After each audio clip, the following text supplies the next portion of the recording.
日本サッカーに足りないのはそれなんだよ。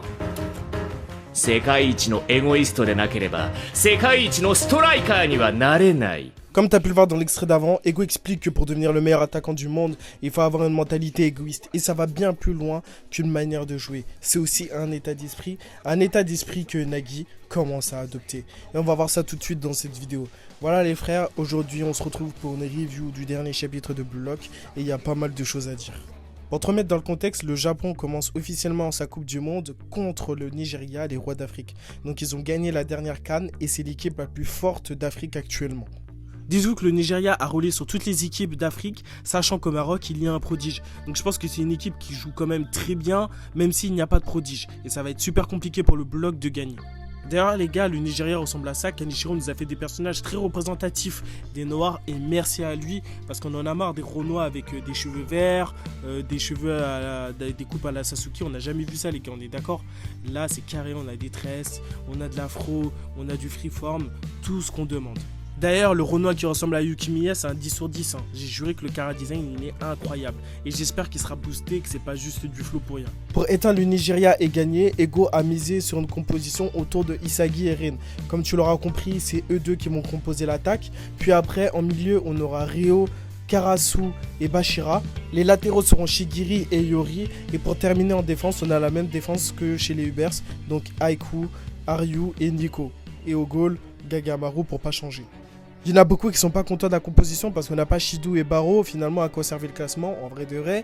Et pour terminer, on a Shigiri qui se retrouve à droite alors qu'il a développé sa Golden Zone pour justement être un joueur décisif s'il est à gauche. Là on le met à droite, bref je sais pas trop ce que Ego a prévu, mais on verra bien les gars au fur et à mesure des chapitres. Juste avant le début du match, on a un petit peu de trash talking entre les Nigériens et Isagi. Donc il y a un des Nigériens, je pense l'attaquant vedette, dit à Isagi est-ce que vous êtes prêt le bloc? Et Isagi il dit qu'il est prêt à en découdre. Enfin bref, tu connais déjà. Donc là le match il allait débuter et pendant ce temps-là en parallèle on a Nagui. Nagui qui commence à rentrer dans le stade, qui repense à son aventure au bloc et au fur et à mesure qu'il y pense, il commence à s'exciter et carrément il va courir pour aller dans la salle des VIP où il y a Buratsuta. Pourquoi à votre avis les frères? C'est très simple, pour participer au Side B à la deuxième sélection du projet Block. Et là finalement, lorsque Nagui va être face à Buratsuta, il va réaliser que son objectif c'est plus de battre Isagi, c'est plus de jouer avec Ryo, c'est plus de retourner et jouer au bloc, il veut tout simplement devenir le meilleur attaquant du monde, même s'il faut détruire le bloc.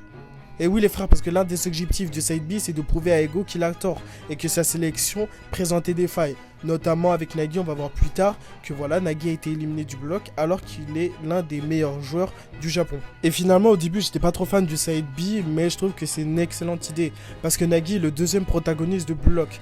En le faisant participer à un autre projet du bloc, il va exactement suivre le même chemin qu'Isagi, mais à des moments différents.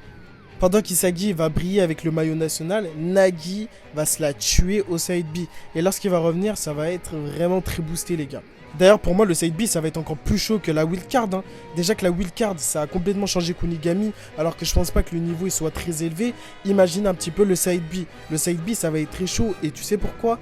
Parce que là les gens ils vont avoir le désespoir en eux. C'est leur dernière chance de pouvoir participer à la Coupe du Monde U20. Une occasion en or. Il y a le monde entier qui regarde cette Coupe du Monde.